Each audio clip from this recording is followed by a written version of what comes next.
G'day and welcome to Super Insider. Everything you need to know, a podcast that's going to make sure you live your best possible retirement. My name is Anne Fuchs and I'm the Executive General Manager of Advice, Guidance and Education here at Australian Retirement Trust. Look, today we're talking about couples. We're not talking romance though. We're not talking about date night. We're not talking about therapy. No. We have the top questions from you, our members and listeners, about what couples need to know to live their best possible retirement.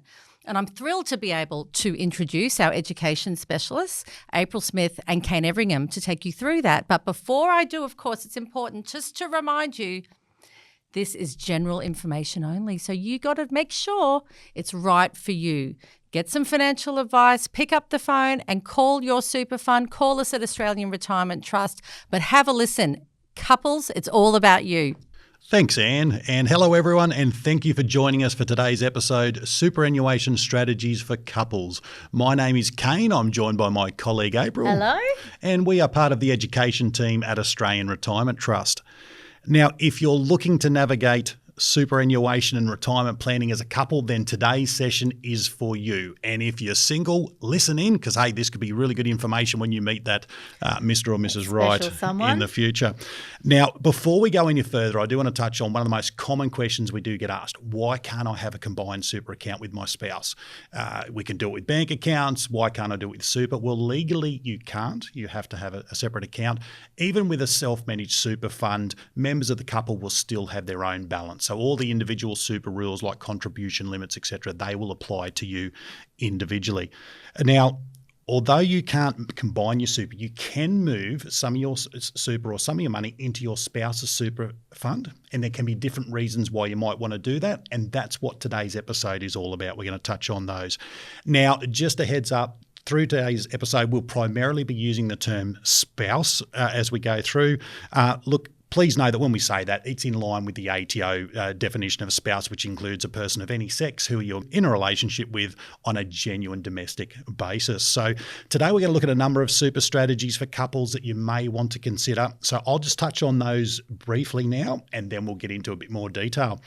All right, so why would I consider strategies to move some of my super to my spouse? Well, look, there's a number of reasons why. Very commonly we see, I just want to even up my balance. Oftentimes in a couple, you'll have one member of the couple who's taken time out of work to, say, raise kids or look after elderly relatives, so they're not working, so their super balance won't be as advanced as their partner. So oftentimes couples just simply want to even up those balances. It can also enable earlier and tax-free access to super funds. Oh, that sounds interesting. We'll find out more. Can be particularly important if there's a difference in age in the couple. There can also be a strategy there to boost age pension entitlements. Again, can be very important if there is an age gap in the couple there. And another one that's we see a bit too is there could be a tax offset for a higher income earning partner. And if their partner is a lower income earner, there can be some tax offset benefits there. So look, we'll launch into the two most well-known strategies, and they are making a spouse contribution and what's also known as super splitting. So April, I might get you to open things up with spouse contributions. Spouse contributions. Thank you, Kane.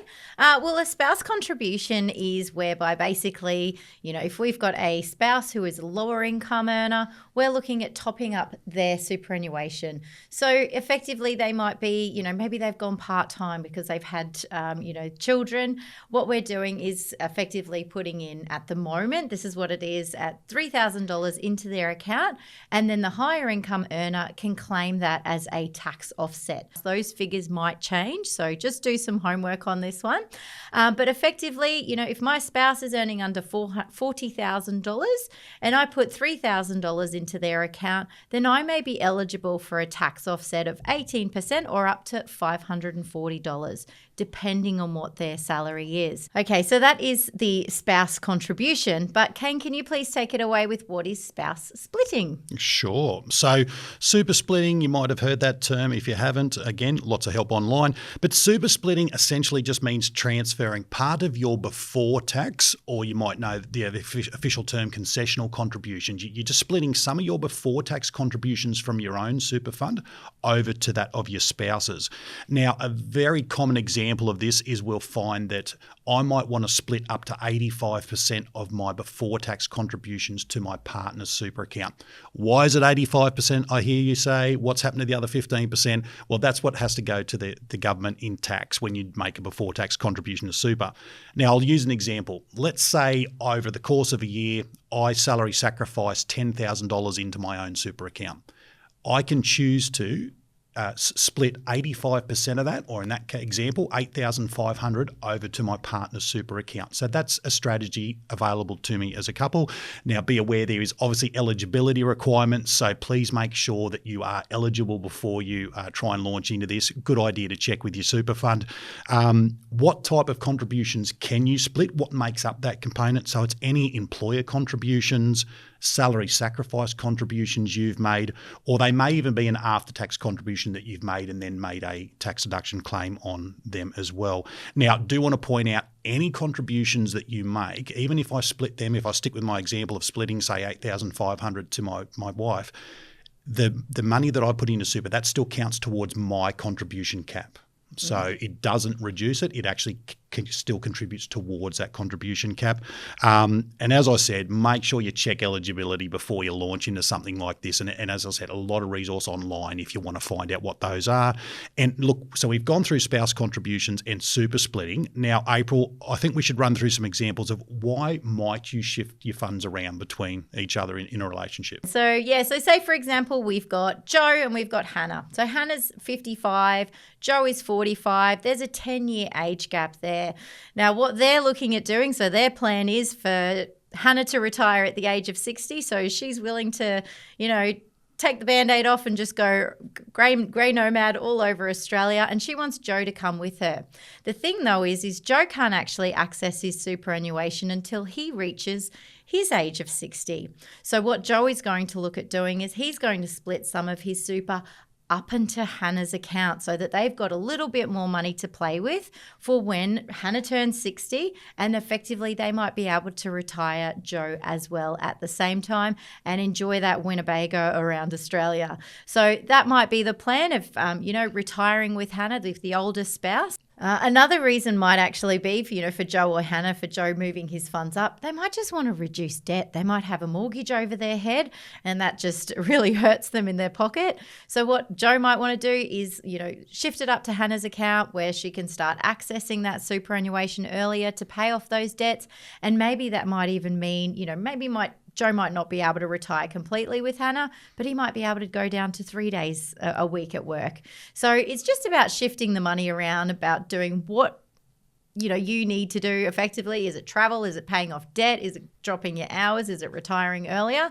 There are all those different options that you can take advantage with super splitting. But there's also age pension entitlements that they could look at, or Hannah could look at when she comes closer to age pension age. So Kane, can you take it away with age pension? Sure. So you've just heard from April share where the younger spouse is sharing super with the older spouse. What if we went the other way?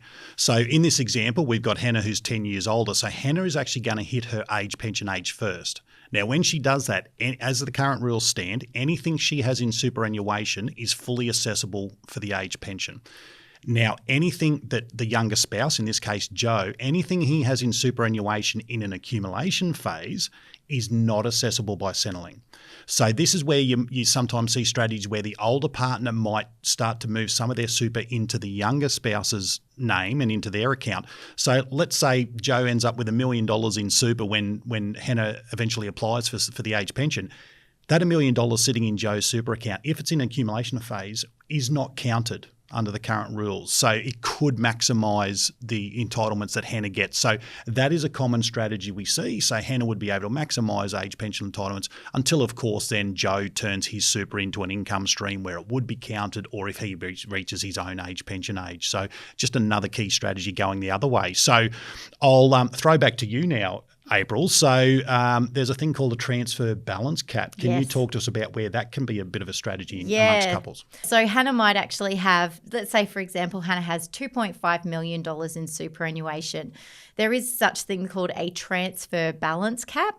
And what that basically means is the amount in which you can transfer over to an income stream, for example, where they're sitting in an account where there's no taxes paid on investment earnings. So Hannah might want to put in, the full $1.9 million into this income account, but that rest of that $600,000, she may want to move that down to Joe's account, or as much as she can based on the limits and eligibility as well. So she wants to shift that down so that when Joe comes to the age of when he can shift his funds to an income account, then all of their funds are sitting in an environment where there's no taxes paid on investment earnings. Always double check, do your homework. That transfer balance cap may have changed for the year that you're listening, and that eligibility as well. So please bear that in mind. Now, there is also another one that we want to go through today, Kane, is the carry forward rule. So what happens if my balance is over $500,000?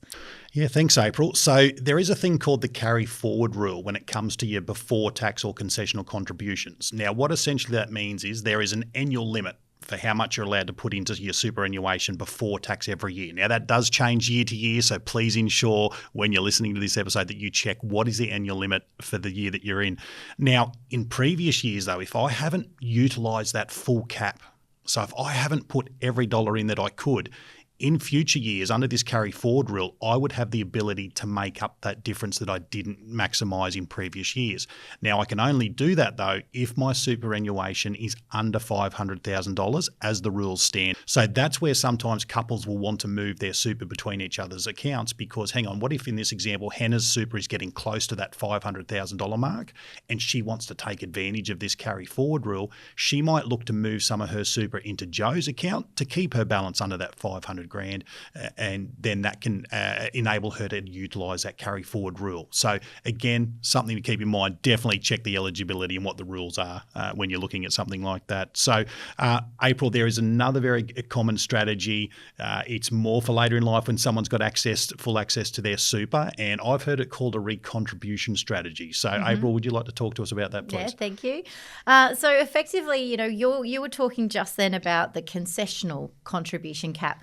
Now, the concessional contribution cap is a little bit, a lot less than, say, the non-concessional cap or after-taxed contributions. So this is, for example, putting in funds from your bank account into superannuation where you've already paid any applicable taxes.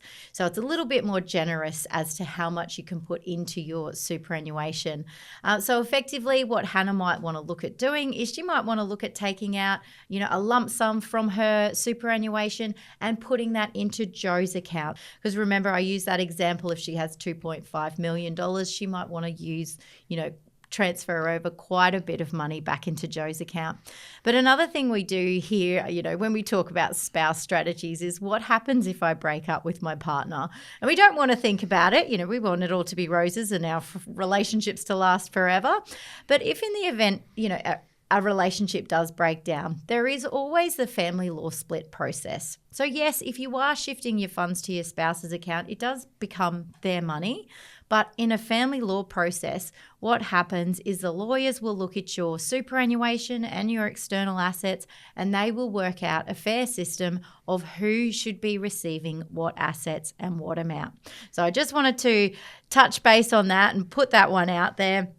But Kane, we're going to wrap up now. So where can our viewers go for further assistance? All right. So as I always say, there is a lot of information available online. So it's simple as looking up spouse contributions.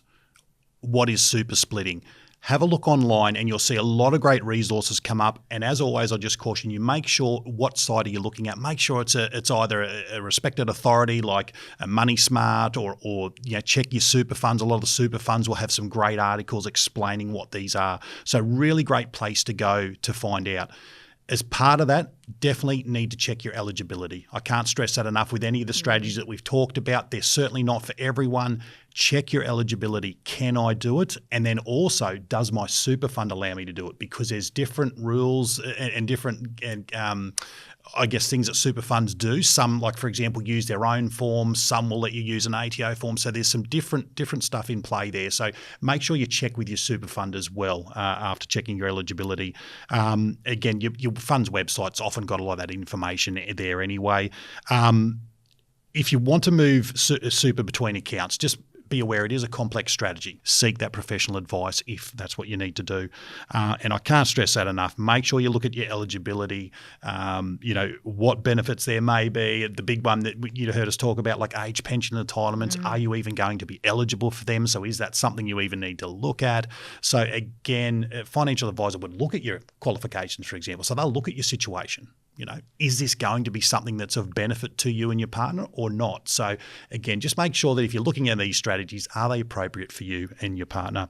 So look, we've hit you with a bit today. So again, online is your friend if this is making your head hurt, but that's all we have time for today. So we've got some more Q&A questions coming up. So if you do have any super questions that you'd like us to answer in future episodes of this podcast, we'd love to answer them. So send those in.